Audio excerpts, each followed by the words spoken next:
Hello, everyone, and welcome to Perspectives, the podcast for the Mobile Ecosystem Forum, where we like to look at some of the big themes in the ecosystem, but we like to discuss it and develop it as each of the key thinker, even key doers in this industry has got his own perspective, and they built it around all of their experiences.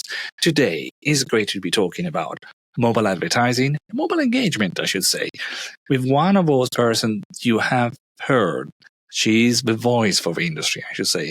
It's Kerstin Trikalitis, the co-founder and CEO of Out There Media. Kerstin, thank you for being here. Thank you so much, Dario, for having me. It's a big pleasure and honor. Thank you, Kerstin. Kerstin, you are the co-founder and the CEO of Out There Media since 2008. It is 15 years. Exactly. Now, tell us a bit more about Out There Media, what it is, but really, what has happened in the last 15 years? Yeah, it's incredible how time flies. Indeed, when I when I just heard you saying that, I'm like, oh my God, 15 years. It doesn't feel like it. An incredible ride ever since we founded Out There Media back in 2008 in Vienna, our headquarters, growing into almost everywhere in the world. So we started off in Central Eastern Europe, after Europe, Central Eastern Europe, then we went east, Asia, Southeast Asia, opening our Singapore hub, then came back again, Middle East, then Africa via our big partnerships with Vodafone, Vodacom, MTN. And now we are back focusing onto the European markets again, as well as the US and Latin America, spearheaded by Mexico and Brazil. It's been an amazing ride. I would not have expected even 1% of what then happened in the subsequent years. Back then, when we founded the company, in total, we have seen 44 countries, 44 markets with Out There Media, pitching, meeting clients, opening offices, working with telcos. So 44 countries, I've counted them the other day. And I'm incredibly grateful for that experience and our amazing partners, our amazing clients, our amazing team, amazing industry movers and shakers such as yourself, Dario, and can therefore only be grateful for the last 15 years. Well, fantastic. But a lot has changed in the 15 years. Maybe you have changed as well. So what would you reflect back and say that the main changes has been since 2008 as a CEO in this industry and with yourself? As a person? Well, look, yes, of course, a lot has changed. And what the technology looks like today, of course, was not even on the horizon back then when we started. So I think the name of the game here is to always innovate, to always be open to change, to always be agile and embrace innovation and trends and lead your organization towards constantly evolving and constantly improving and constantly changing. That's one. Me as a person, yeah, I guess I've become much wiser. I've become less impulsive. I have become more patient. I have definitely learned how to listen more and talk less, although that's not something that you will probably agree to, Dario. But in general, yeah, I mean, and a lot more resilient. And I think that is kind of the story of every founder, especially in the tech in general, but especially in the tech space, that resilience is a very, very important characteristic that we all need to develop, and which is really, really important. The strength to hang in there and to make sure that you change, that things change over the time as well. Well, one of the things that I probably wanted to ask you anyway, I never had the time. You see how nice it is to sit down sometimes, is a different out there company that I know is out there, which is Out There Impact. Now, Tell me a bit more. I mean, I've seen it emerge in the last few years. You have a chairperson there, and obviously what is it? Why did you have to build another element to out there media? Thank you for that great question. In fact, it's one of my favorite topics. We've created Out There Media, which is for profit. It's a commercial business. And with our technology, our proprietary technology, Mobax, and our telco partnerships, we reach about 1 billion people via our telco partners across the globe. So our classical model has always been advertising. So our brand clients are the Coca-Colas, the Unilevers, the McDonald's, the Procter & Gamble's, the Pepsi's, and their media agencies in the world. So telcos on the one hand, technology in the middle, advertisers on the other hand. At some point, just before the pandemic, we had a very, very interesting, enlightening chat with the United Nations.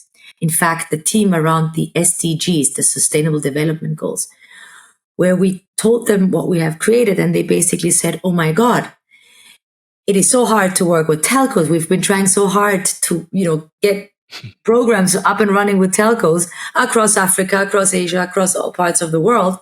Can we not use your technology and what you have created in Out There Media in order to increase the awareness for the SDGs and for the United Nations in general, and use your platform, your technology, your network to reach those hundreds of millions of people?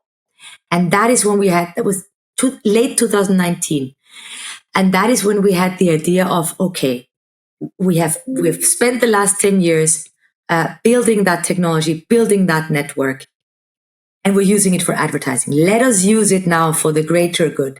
Let us use it for international organizations, for anybody who wants to get the right message to the right person at the right time. So we've created Out There Impact, which is the impact arm of Out There Media that focuses on working with organizations such as United Nations, such as UNICEF, such as the World Health Organization. I'll tell a little story about that in a second. But also, in general, NGOs, governments, government organizations, anybody that would like to utilize our technology to get out to people and engage with them. Of course, RCS lends itself for that in particular, but one sentence on the WHO. We then started to work with the SDGs in the UN late 2019 and presented our first SDG campaigns that we ran across the Middle East, Africa, and Asia back then. We presented them at the UN headquarters in New York City at the SDG Media Summit. And a little bit after that, met the World Health Organization in Davos at the World Economic Forum. So now we're 2020, January. And as we all know, a month later, the world went into lockdown. And that is when we then said, wow, let us call the gentleman, Chris Pattison from World Health Organization, and see whether we can run a global campaign in the fight against COVID-19. And that then became the biggest COVID-19 campaign, mobile messaging campaign in the world. It was entirely pro bono. We reached a total of 300 million people via our telco partnerships, via our technology in 17 countries. The world's leading telcos, agreed to work pro bono as well. And that became, one of the big game changers in the messaging space and and utilizing mobile technology for the greater good. I think that's, giving a good overview of Out There Impact. And the potential of everything that we do today. I mean, that's great. Sometimes we don't think of the importance of the simple telecommunications or the advertising tools that can change and save life as well. It's a great tool. We should all be proud of what it does. But thank you for spearheading at the time of the pandemic and helping the WHO.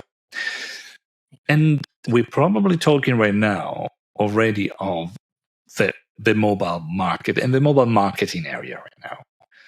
But let's talk about what is happening out there. What are the trends? What is changing? Because this world always changes. And how is Out There Media positioning against these things? What are the big things happening out there? When we look at the digital marketing and the digital advertising space in general, we know that it's the same old formats that have been around for the last 15 years, and such as, your banner, your social, your video. And you can see that the market is getting sick and tired of those formats, and that the performance is falling behind. When I speak about performance, I mean click-through rates, engagement rates, response rates in general. So overall, there's this zest for something new, something fresh, something that captivates the attention of the user, of the consumer. And that is when messaging comes in. And, we've been very active in the space of RCS, in the space of messaging in general, but in particular, rich messaging over the last years. And the campaigns that we've run for our big clients, such as, again, our Netflix, Unilever, Procter & Gamble, Budweiser, Burger King, McDonald's, Disney, and the likes, have shown that the consumer is wholeheartedly embracing that new format. What does wholeheartedly embracing mean? You are familiar, Dario, with that term, attention-based seconds. It is really how many seconds we spend with an ad. A TV ad, a print ad, a radio ad, a social ad, a video ad, a banner ad, and so on. So the seconds that a user spends with an ad, that's really what matters. It's really about, in our cluttered world with so many distractions, people switch within milliseconds from one activity to the next. So it's really about captivating their attention and keeping them there. Only that way their brain will engage.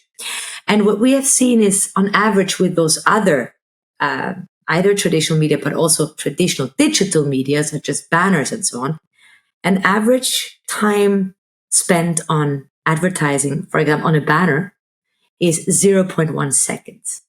On a social ad, it's like 1.4 seconds.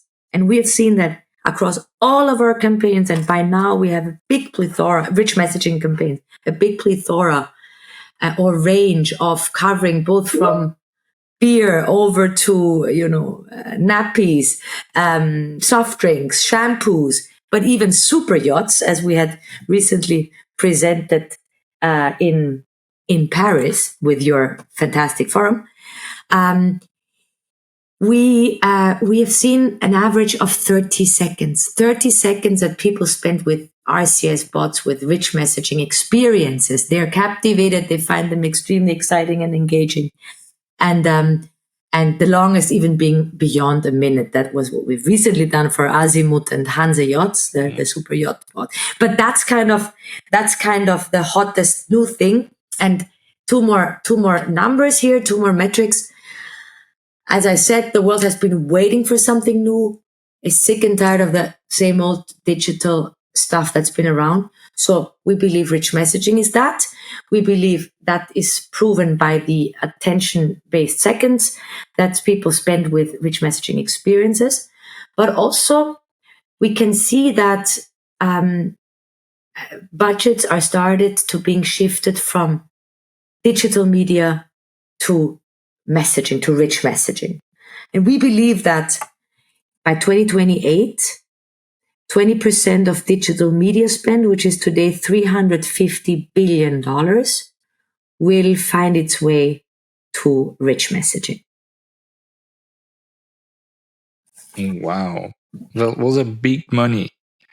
And your view, is RCS going to be growing fast, or is it RCS and other things? Because you're a great promoter of RCS out there, but we're still waiting for some of the big break in the industry as well.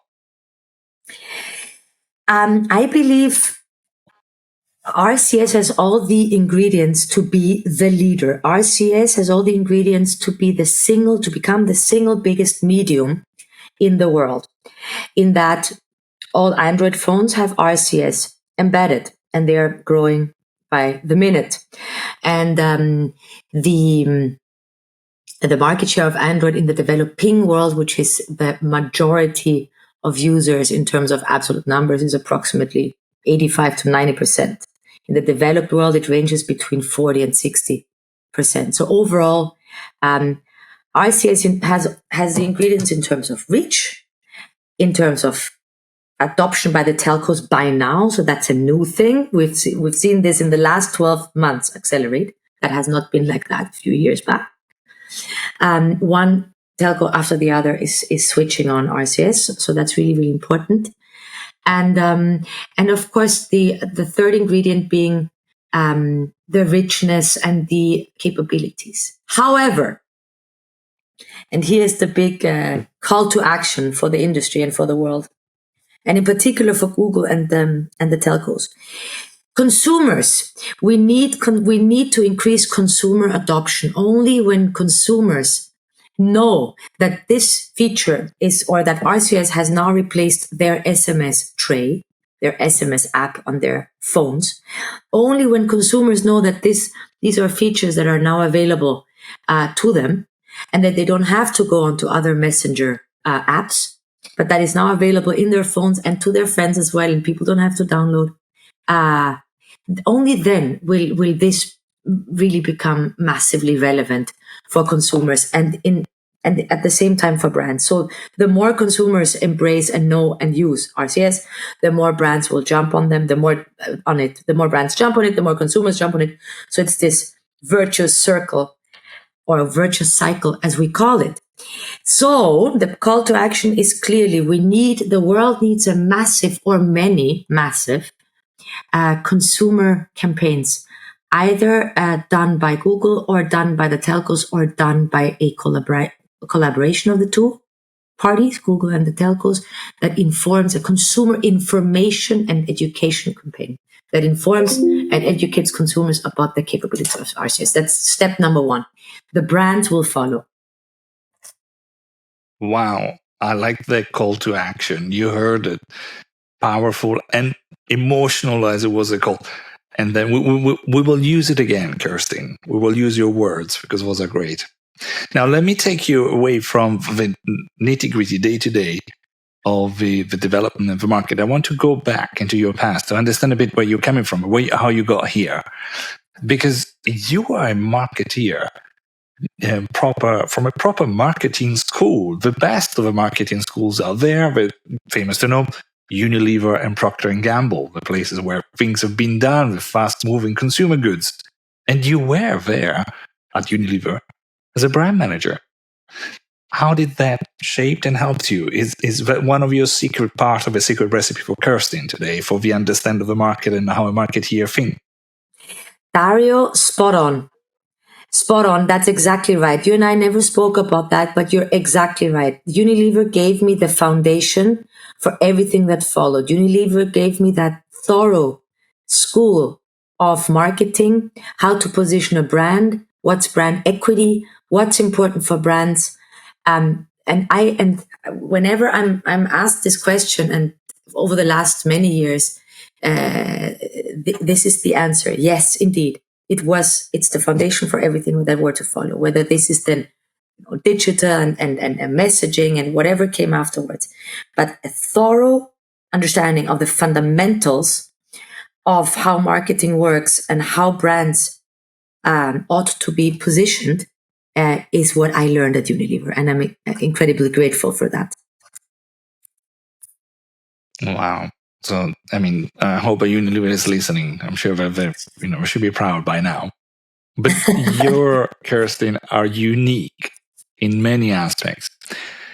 And we had a little game. I asked a few people to define you, by the way. I wish I had all of their quotes in front of me, but they came to something, how strong you were, how strong was your will to do, your energy to do things, something infectious and almost to care, take care of.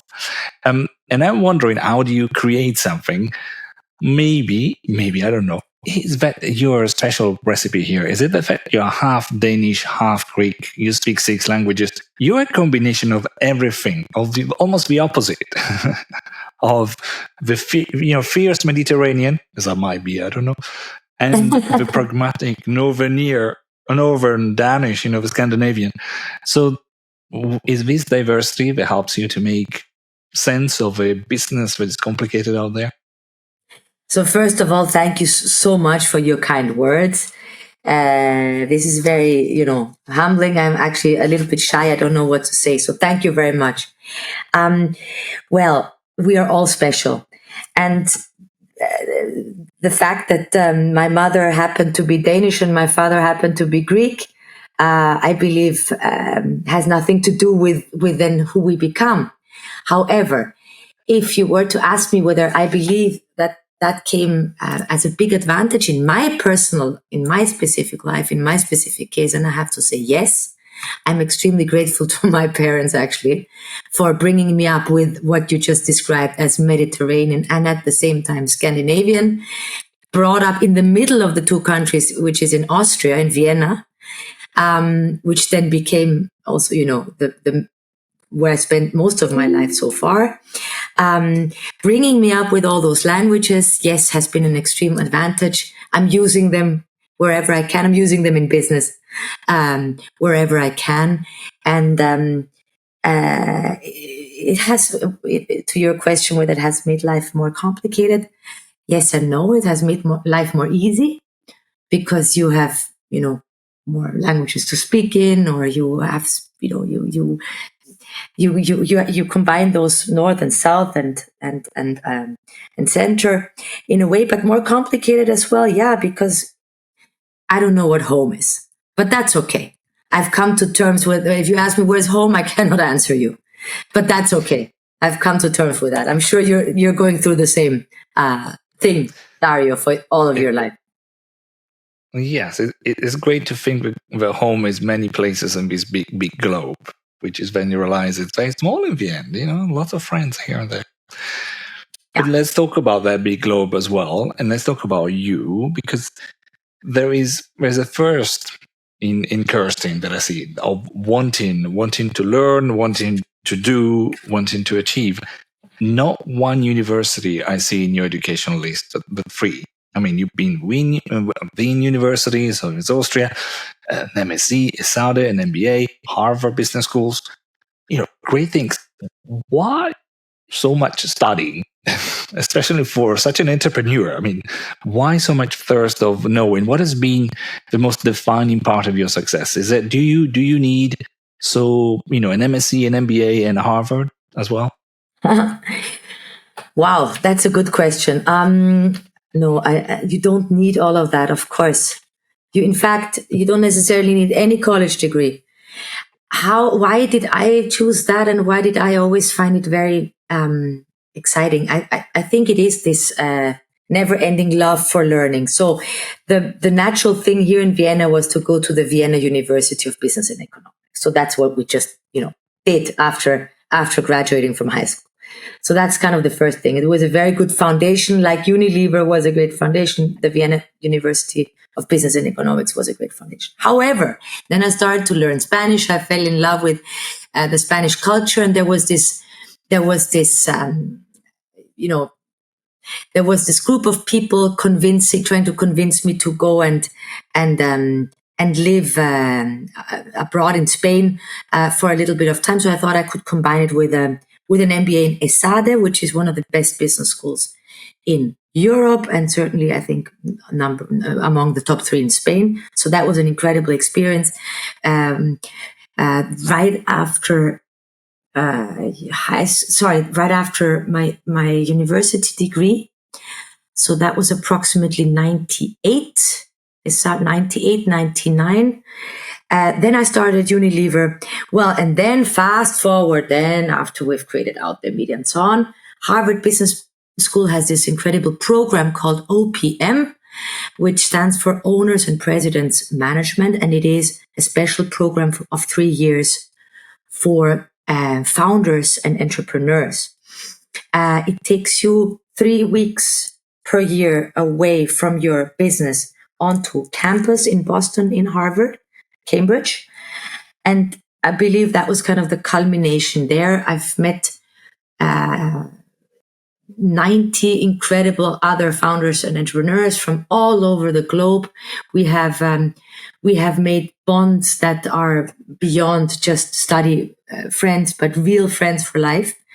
And that, if you wish, kind of completes that journey of, for now, of continuous learning, continuous love for learning. Wow, continuous learning. We like that. But I think I want to stay on your personal, because you mentioned something before, something that I thought, and you are shy, but some people do not associate somebody that has got such a strong communication skill, such as yourself, with a person that does not want to talk about yourself. So I feel almost intrigued. I have to ask you something more about you. Something completely not business side. So that's it. What's your favorite song? What's your favorite movie? Okay, Dario, I will not say favorite movie. I will say favorite series. In fact, I will say, favorite series. And that is a series called Born in Danish. So Borgen, that's how you spell it, Borgen. And it's about, I don't know if you heard it, it's about a Danish foreign minister and how a woman, Danish foreign minister, and how she maneuvers politics and the world of politics globally as a foreign minister and then becoming a prime minister. This is, in my view, one of the most exciting series. The way that protagonist maneuvers through the political landscape, the business landscape, with how much humor and wit she takes her everyday job and balances personal life with her professional career is incredible. I could watch it over and over again, and I have borrowed many wisdoms from there. I'm trying to, at least. So that's Born, that Danish series. And in terms of my favorite song, it's an old one, very, very old, by Gloria Gaynor, and it's called I Am What I Am. Mm-hmm. So that's an uplifting song that I hear that motivates you. It motivates me in the morning when I drive to the office, over and over again. So ever since, I don't know, I'm 16 or so, I've been always liking this song a lot. A real classic. And I think I could even mention some of the lyrics, which I didn't think you were going to pick one of my favorite songs as well. Fantastic. I've never heard about Borg before. Borg, is that correct? Borgen. Watch it. You're going to love it. Well, very useful for everyday life. Oh, fantastic. That goes into my watch list. Yes. Now, it's almost the end for our chat, Kerstin. I can't believe that half an hour can go so fast, but it's thanks to you, I guess, and the lovely chat we have.